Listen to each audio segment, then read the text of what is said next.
Ya, Assalamualaikum dan selamat pagi. Okay, kembali semula kita dalam EDPR subjek sains. Hari ini kita masih dalam topik yang sama iaitu kemahiran saintifik.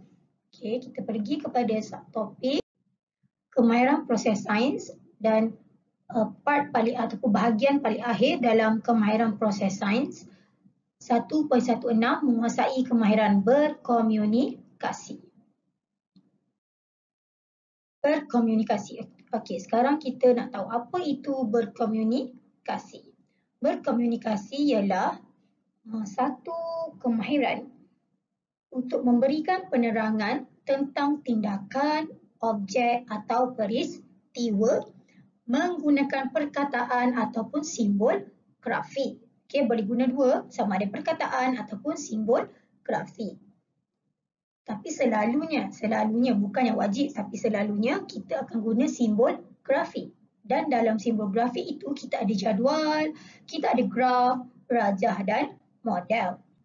Okey, tapi selalunya juga kalau kita buat eksperimen yang saya jumpa, kalau sekolah rendah ni kita akan guna jadual dan graf yang paling popular lah orang panggil lah. Dalam berkomunikasi sekolah rendah ni kita akan guna jadual dan graf. Rajah dan model juga digunakan tapi selalunya jadual dan graf. Kalau murid perlu bina, dia akan minta membina jadual dan graf. Okey. Okey. Contoh kat sini yang pertama kita lihat kat sini adalah murid tahun 3 telah mengumpulkan maklumat bilangan murid di dalam kelas mengikut jenis buah-buahan kegemaran mereka.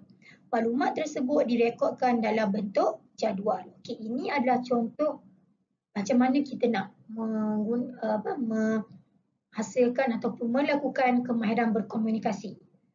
Okey, selain daripada kita nak cerita, bercakap-bercakap, okey, macam mana kita nak simplify ataupun ringkaskan maklumat yang kita ada, kita gambarkan ataupun kita terjemahkan dalam bentuk jadual. Okey. Ada dua kolom. Yang pertama ialah jenis buah-buahan kegemaran dan yang kedua pula adalah bilangan murid. Okey, tengok kat sini ada dua. Yang pertama jenis buah-buahan kegemaran dan yang kedua ialah bilangan murid. Okey, jadi dekat sini ada, kita telah pilih 4 jenis buah. Yang pertama adalah betik, yang kedua durian, pisang dan tembikar. Okey, hasil daripada awak buat tanya kawan-kawan lah, kalau kita buat dekat dalam kelas kita tanya kawan-kawan, okey, hasil dari siasatan awak tu, hasil pada mengumpulkan maklumat tu, inilah maklumat yang awak dapat. Okey, untuk betik ada 8 orang dalam kelas awak sukakan betik. Durian 9 orang, pisang 7 orang, manakala tembikar 6 orang. Okey, jadi awak pun buat jadual macam ni dan letak data tersebut. Okey, melalui data ni orang akan faham, oh dalam kelas ni ada 8 orang yang suka betik. Ada durian, ada yang suka durian 9 orang, yang suka pisang 7 orang dan suka tembikar 6 orang. Okey, so jadi berdasarkan kepada jadual ni kita dah dapat maklumat. Okey, dan jadual ni lagi mudah untuk memahamkan orang tentang maklumat yang kita kumpul. Okey. Kenapa kat sini saya tanda X dengan Y? Ini X dan Y ni selalunya kita gunakan untuk melakukan kita panggil membina. Okey, membina carta. Okey.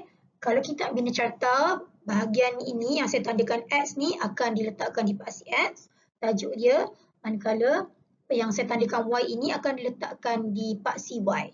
Okey, macam mana paksi X, paksi Y? Okey, saya akan tunjukkan dalam contoh seterusnya.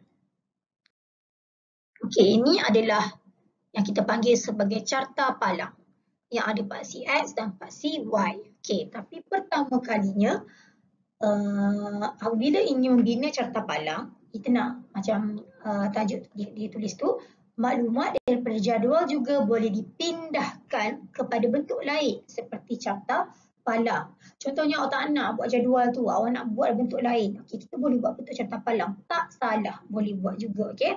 Ini pun salah satu cara berkomunikasi. Okey, dalam exam pun, dalam peperiksaan, kalau kertas 2, kadang-kadang ada diminta untuk membina carta palang. Ia bagi maklumat dalam bentuk jadual, murid perlu pindahkan maklumat tersebut dalam bentuk carta palang. Okey, jadi yang pertama, yang paling penting bila awak buat carta palang, pastikan ada tajuk. Okey, pastikan ada tajuk. Okey. Ni tajuk ni yang saya highlight ni. Buah-buahan kegemaran murid. Okey. So, pastikan tajuk ditulis pertama. Okey, langkah pertama tajuk. Kita tulis tajuk dahulu.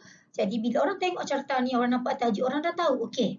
Sebenarnya dia nak cakap pasal buah-buahan kegemaran murid. Okey. Sekarang kita tengok ada inilah yang saya katakan tadi, paksi X dan paksi Y. Okey, di mana paksi X? Paksi X ialah garisan yang di bawah ni, yang melintang ini. Okey, garisan melintang ini kita namakan sebagai paksi X. So dekat jadual tadi X dengan Y kan? Tapi jangan letak X pula.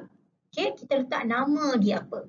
Okey, dalam peperiksaan nanti kalau awak diperlu menjawab soalan macam ni, awak jangan tulis X ni.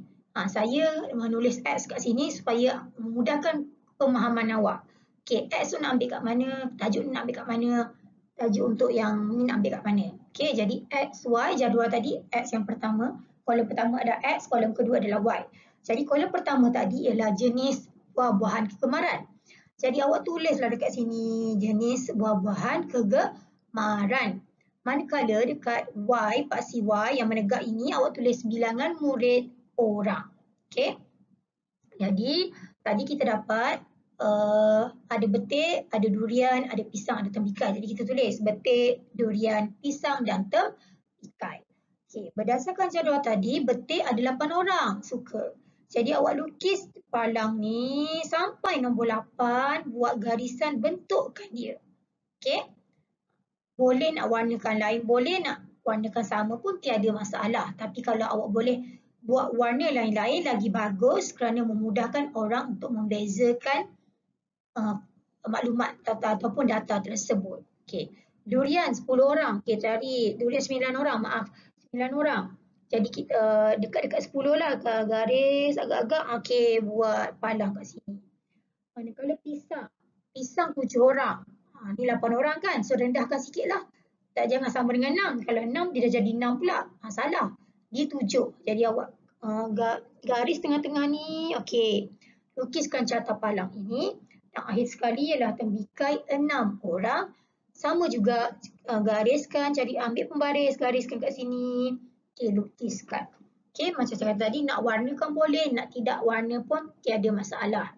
Cumanya kalau kita warnakan, dia data tu ataupun maklumat tu akan jadi lebih jelas. Okey, ini contoh pertama. Sekarang tengok contoh kedua, hobi. Okey, hobi murid di dalam kelas. Okey, sepatutnya kita buat aktiviti dalam kelas, tapi tak apalah sebab kita masih lagi belajar secara online, jadi kita buat macam ni saja. Okey. So kita senaraikan hobi apa? Melukis. Ini contohlah saya buat melukis, membaca, berbasikal dan menari. Okey, so bilangan murid suka melukis 4 orang, yang baca 10 orang, yang berbasikal 8 orang dan menari 6 orang. Okey, so daripada jadual ni, awak perlu pindahkan maklumat dalam bentuk carta palang. Okey, ingat kembali ini kolom pertama ini adalah paksi X dan kolom kedua adalah paksi Y. Okey, next. Okey, ini adalah carta palang yang dihasilkan berdasarkan maklumat tadi, maklumat di jadual tadi. Okey. Jadi macam saya kata tadi, paksi X di sini adalah hobi, manakala paksi Y di sini adalah bilangan murid. Okey. Jangan lupa tajuk hobi murid. Okey, kalau mungkin kita boleh buat dalam kelas, kita boleh tulis hobi murid 3 setia, hobi murid 3 sabar ataupun 3 amanah, hobi murid tahun 4 setia, hobi murid tahun 4 sabar. Okey, apa nama kelas tu kita boleh tulis kat sini. Okey, so hobi murid contoh tahun 3 setia. Okey, jadi awak dah tulis tajuk, dah buat, dah lukis dah ni. Dia punya chart apa? Ni palang dia ni X dan Y. Okey, paksi dia, sorry bukan palang, paksi dia. Paksi X dan paksi Y. Lepas tu awak tuliskan dia punya bilangan 2, 4, 6, 8, 10. Okey. Ini terpulang, kalau awak nak tulis 1, 2, 3 boleh. 1, 2, 3, 4 sampai 10 pun tiada masalah. Alah. Dan dia tak semestinya berhenti di 10. Kita kena tengok kepada data yang kita dapat. Kalau data kita dapat tu 20, takkan kat sini jadi 10. Mestilah kat sini 20. Okey? Dia kena tengok kepada data yang diberikan. Okey? Bersesuaian. Kena tengok bersesuaian kepada data. Okey. So yang tadi pertama melukis kita dapat 4 orang sahaja. Jadi awak tengok mana 4? 4 kat sini garis. Okey. Membaca boleh ramai 10 orang. Okey, mana pun ambil pembaris, gariskan, okey cari kedudukan dia betul-betul. Okey, lukiskan membaca. Seterusnya berbasikal 8 orang. Okey, garis, tengok. Okey, buat berbasikal dan akhir sekali menari 6 orang saja. So, ambil pembaris ukur. Okey, pastikan sama. Okey, dan lukis palang dia. Okey. So, selesai. Itu saja cara nak buat carta palang. Okey. Okey, so itu saja untuk hari ini. Nanti untuk pengukuhan awak punya, awak perlu membuat saya akan bagi kerja rumah lah, untuk awak buat. Menambahkan lagi pemahaman awak cara untuk menguasai kemahiran berkomunikasi. Okey, itu saja untuk hari ini. Jumpa lagi minggu hadapan. Bye.